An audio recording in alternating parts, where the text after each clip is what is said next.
Global warming is brutal. You just want to sit down in somebody's yard and just run the hose on you and not stop. For children, it's unforgiving. And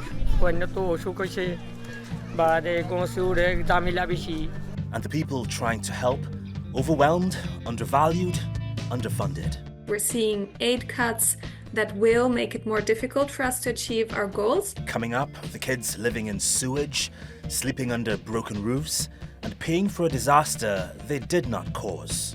That is the hole in our roof because our house still isn't completely finished because it was destroyed. And while the world heats up, even sunscreens become a battleground. A university teams up with a company promising protection and profit. But people are skeptical. They've been burned by greenwashing before. I'm putting my reputation on the line here. Just 2 degrees is on. Now. Were you convinced? Are you skeptical? Why won't you save me? Just save me tonight. I'm on your side. I'm on your side. I'm on your side. They were born into a world that's already in trouble. It's polluted. We are stripping it bare. And it's dangerously off balance. Forget the future tense. For millions of children, climate collapse is already here. And the world they're inheriting, well, it's the one we're still failing to fix. Children didn't burn the oil, they didn't cut down the trees, and they didn't sign the deals that let it all happen. But when the storms come, they're the first to suffer.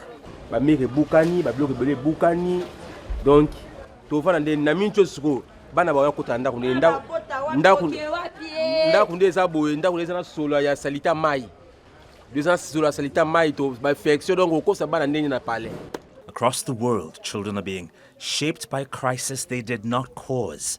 Some kids grew up in tents after floods, others on broken land after drought, and some in classrooms that close by midday because the heat is just too much to bear.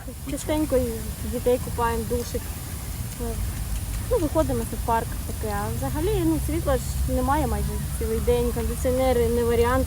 We talk about climate change like it's coming, but for millions of children, it's already taken hold and it's already stealing their future. I'm really worried about the future because we have been coming. Last year I came for COP and this year I'm here for COP and still we are not seeing much changes, especially in South Sudan. Here's some context. Nearly half the world's children live in places facing extremely high climate risk. In 2024 alone, more than 240 million kids had their schooling disrupted by floods, fires and storms. Children under 5 bear the brunt of climate-related disease. And those born today will live through more climate disasters than any generation before them.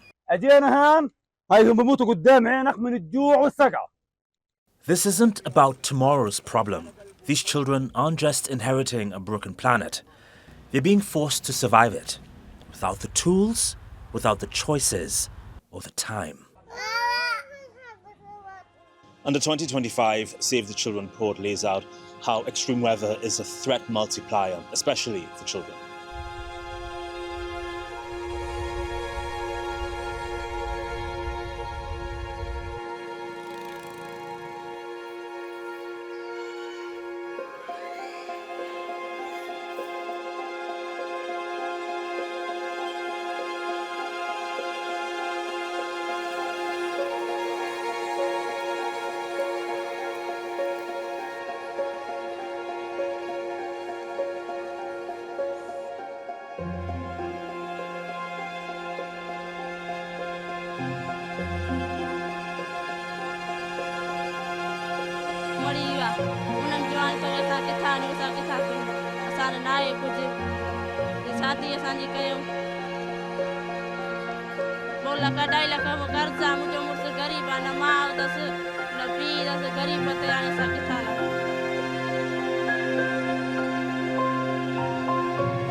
I've heard that Vanuatu is stunning, I mean, really beautiful. What elements of climate change threaten that beauty the most? Yeah, well, since Vanuatu is among one of the most vulnerable countries to natural disaster, with climate change, we experience more extreme weather events, mainly cyclones and heat waves too. So yeah, and then that really significantly impacts the people and the country overall. Yeah, I've read that a few hundreds of thousands of people are sparsely spread across 80 islands there. So because of that, it's hard for authorities to respond to climate disasters. Is it tough for you and your friends and family to deal with things like cyclones? Yeah, well, luckily, me and my my immediate family, we live in one of Vanuatu's urban centers, so we don't face as much difficulty, but we do have lots of family living in the outer islands, in rural areas, particularly in the south. And so yeah, because they kind of bear the brunt of the disaster. It's quite difficult for us to be in contact with them and to support them. Haruka, what happened during Tropical Cyclone Lola? Was it a scary experience? Cyclones, just in general, and Cyclone Lola was one of the more severe ones. I'm sitting at my desk right now, and that is the hole in our roof because our house still isn't completely finished because it was destroyed during a cyclone in 2015. And so this is quite horrible because when we have these extreme weather events like cyclones and there's lots of rainfall, there's flooding everywhere in my house and around my desk. So I can't study. So this is disrupting my education, and it's really scary. Do you feel confident or safe in any knowledge that the world will figure out how to deal with what's to come? I'm optimistic because I think it's important to be optimistic about these kind of things. I don't think it's too late. I don't think it's too late. We have 5 years left until we can ensure that this crisis isn't irreversible. But I do think it is only 5 years, so we do need immediate action to addressing this crisis. Why did you become involved in talking publicly about climate change? For me personally, my house we experienced a lot of flooding and a lot of the garden is destroyed, trees fall, and this is my experience, but I also have my friends and my family, and they also struggle quite a lot during these cyclones, like Cyclone Lola. One of my friends, she was completely displaced because her house was destroyed. I'm just someone who is really concerned about the well-being of everyone in general, and I'm concerned about the future of people and particularly children. And as someone who lives in a nation where we're kind of at the forefront of the consequences of climate change and this crisis, I feel more strongly about it, and I feel like I feel the need to do something about it and play my part. I just spoke with a young lady who's been directly impacted by scary seasonal cyclones and who, quite frankly, is a sitting duck for the next disaster. How can this situation even be addressed in the current global political climate? Yeah, we have also spoken to Haruka, and what she's experiencing, cyclones over and over, destroying her home, preventing her from going to school. That's very serious, and it just shows that children are already facing these impacts of the climate crisis, and it's very urgent that decision makers act. Right now, the situation is, of course, very tense. We're seeing aid cuts that will make it more difficult for us to achieve our goals. But it's still incredibly important to really achieve the Paris Agreement target of limiting warming to 1.5 degrees Celsius. Because by doing that, many millions of children will avoid the kinds of climate extremes that Haruka is experiencing right now. And of course, because that's already happening, no matter how much the planet warms until the end of the century, we also need to protect the children. by stepping up with climate finance and putting them at the center of climate negotiations. So although it's ambitious, it's no less important in the current circumstances. When you look at the US pulling out of the Paris Accord, limiting their budget when it comes to climate change, stopping funding of organizations that focus on climate change in other countries, do US actions impact Save the Children's policies or spending? We are seeing direct impacts of these cuts. And so like I said, it makes our job harder. But even more important, and yeah, the political will is very, very important. And of course, what these cuts signal is that there's less political will, but we cannot give up, I think, especially in these circumstances. So Save the Children is privy to many images that we can't show on television, which, quite frankly, sanitizes the situation for regular people. So can you then explain the gravity of this in a way that does justice to the crisis? Yeah, new research from our report shows that today's 5-year-olds, they will experience very intense climate extremes. But we also see that if we manage to limit warming to 1.5 degrees, then a third of these 5-year-olds can be spared from living with extreme heat. And just to put this into perspective, extreme heat, what that means for children is they can tolerate that much less well than adults because their bodies don't handle heat as well. So they can get sick from it, but they also miss days in school. So basically, something like extreme heat waves affects every area of children's lives, their right to education, their health, but even their livelihoods, their safety with their families. So I think Haruka's story and the way she cannot, she's really losing access to these very critical services. That just shows that children are paying the price, but also that we know what to do to help children in facing these impacts. How does Save the Children manage the very divergent climate issues impacting children across the northern and southern hemispheres? Yeah, the inherent inequality of the climate crisis is that it really affects those who have done the absolute least to cause it and who have the least resources to cope with it. So that's children in general. But what our report also shows is that it's children in the tropics close to the equator who are the most affected. And these are countries that are worse placed to handle these impacts. It's low and middle income countries who already lack climate finance and lack the resources to bounce back from climate impacts and climate extremes. And even if we look within these countries, it's the most vulnerable who pay the highest price. So that could be children living in slums, for example.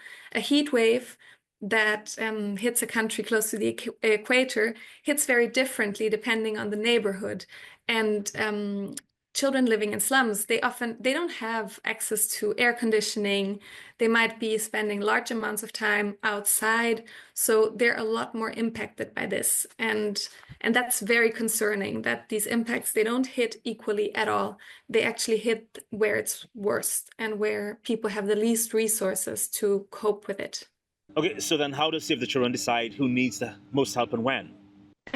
Our priority is always to stand with the children most affected. So if a crisis hits, then that is where we provide humanitarian assistance, but we're also present in 110 countries around the world.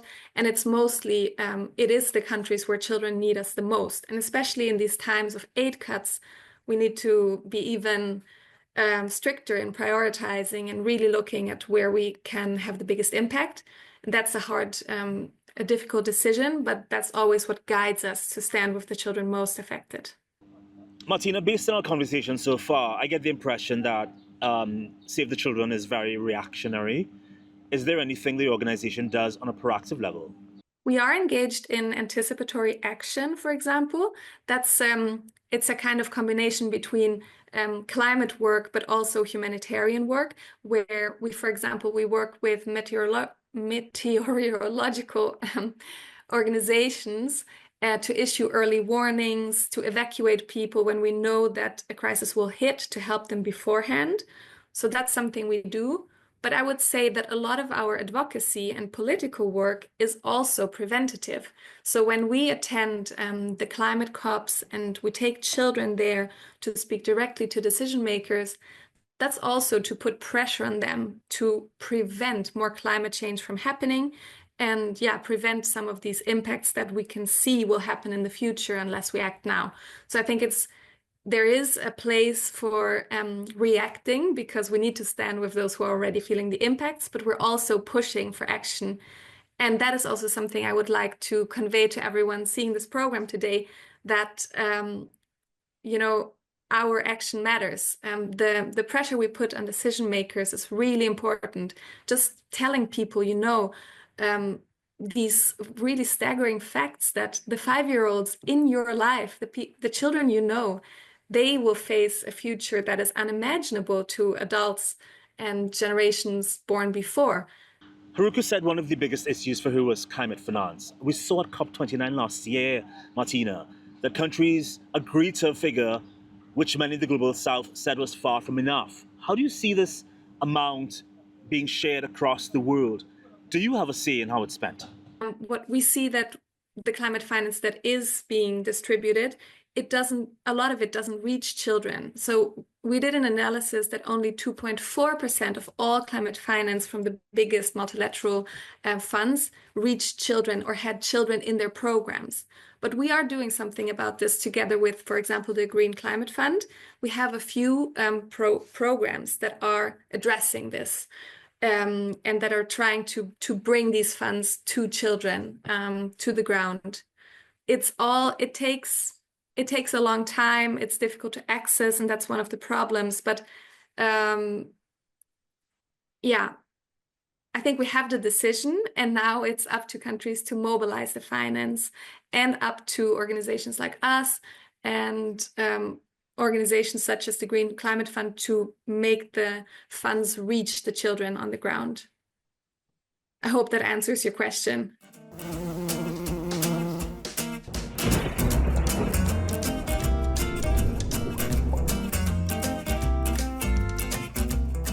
The sun emits UV aging and UV burning rays, and both types can damage skin cells, cause sunburn, and increase cancer risk. Physical or mineral filters use zinc oxide or titanium dioxide, sit on the skin surface, and reflect UV rays like tiny mirrors. Chemical filters include ingredients like avobenzone and oxybenzone. They absorb UV rays, then convert the energy into harmless heat that dissipates across the skin. SPF stands for Sun Protection Factor, with SPF 30 blocking 97% of UV rays and SPF 50 blocking 98%. Some formulas degrade in sunlight or wash off easily, and certification ensures broad spectrum protection, both UVA and UVB, so sunscreen should be reapplied every 2 hours. Global warming means more intense UV exposure and higher skin cancer risk. So sunscreen is an armor for children, athletes, outdoor workers, and anyone, really, no matter the skin color.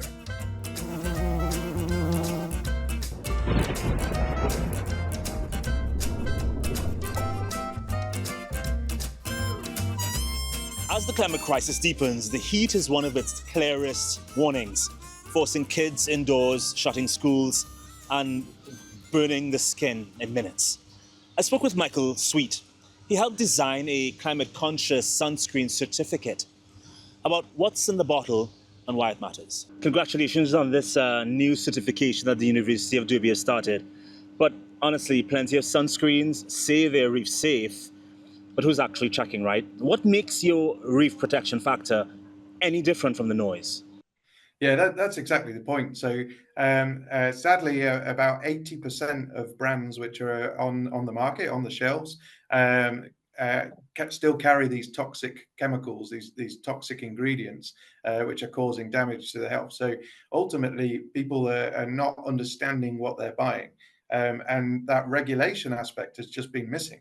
And this is why we actually started creating a new sunscreen, something that would actually be hopefully positive for the coral reef environment. We didn't know that was possible at the time, but during that journey we realized that this accreditation was missing, and so we needed to actually look into that as well and explore that option, to give those consumers, but also give the manufacturers the ability to actually be open and honest with what's being sold, and then what's being bought, and then what's being put into our environment.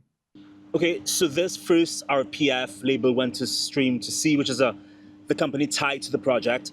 So how do you keep this truly independent and not just a built-in promo? Yeah, so Stream to Sea is the owner of Coral Care. So how it was organised right from the onset, a marketing company actually came up with the initiative of a sunscreen that could be positive. So McCann came up with this concept, and it was just a concept piece. And then we all started working together to build a sunscreen that could potentially be better. I said at the time that I don't know if we'll be able to get something positive, but we'll do the least worst. And so that was my goal from a scientific perspective. And then about 8 weeks in, we actually started showing 8% growth of corals in our treated sunscreen. So this was unusual and against expectation. My initial look at the ingredients of the Stream to Sea sunscreen seems to suggest that this is environmentally safe, and dangerous ingredients seem to be at trace levels. But as you mentioned, you partnered with McCann, which has clients, fossil fuel giants like Aramco and Equinor. Doesn't that undercut the whole reef-saving message? Yeah, so we've explored this option as well. So the whole point of the trifactor between a research institution, a commercial company, and an advertising company means that you actually have that sort of power and buy-in. I think if you try and do it independently, so if we tried to do it just as a university, we wouldn't get the market reach, so to speak. We wouldn't get the advertising associated with how this gets out. But because we control it and sort of manage it, we can put our scientific integrity right in there right from the onset. Obviously, like I work with quite a lot of businesses. In fact, I also run some businesses myself, and I think businesses should pay for conservation and restoration, and I think it can be done in a logical and sustainable way. Yeah, Derby's doing some good work on sustainability, but people are skeptical. They've been burned by greenwashing before. How do you make sure RPF stays legit and doesn't just become another fancy label that brands use to sell more sunscreen?